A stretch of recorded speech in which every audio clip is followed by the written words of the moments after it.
Здравейте, скъпи лайките! Добре дошли в моя канал Лайк Дари. Днес ще продължим поредицата с страшни истории от реалния живот с част втора. Ето каква е и тя. Веднъж се родили две близначки и обичта една към друга била много силна, затова те решили да се научат да общуват телепатично. Те не успели, затова решили да направят нещо друго, за да покажат, че са най-добри приятелки и най-добри близначки.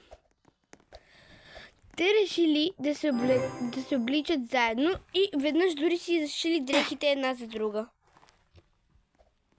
Те също така, когато умряли, 10 години след смъртта им, някак си гроба вече бил празен и двете момичета ги нямали там. Счита се, че някои видели близо в едно градче, счита се, че някой ги е видял да се разхождат заедно и да плашат хората. Други легенди разказват, че те още живеят, само че са духове и се появяват само за да изплашат.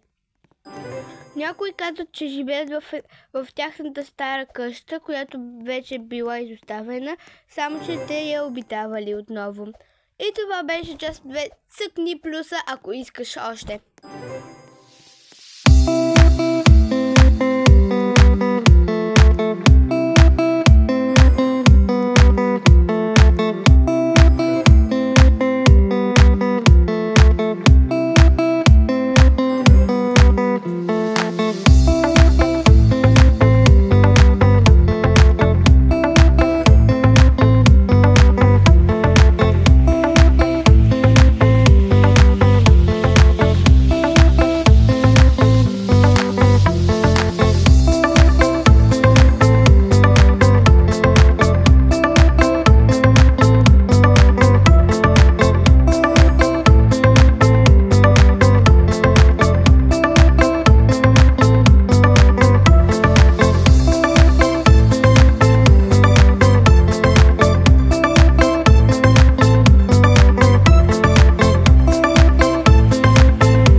Смажете лайка и се абонирайте за моя канал Лайк Дари!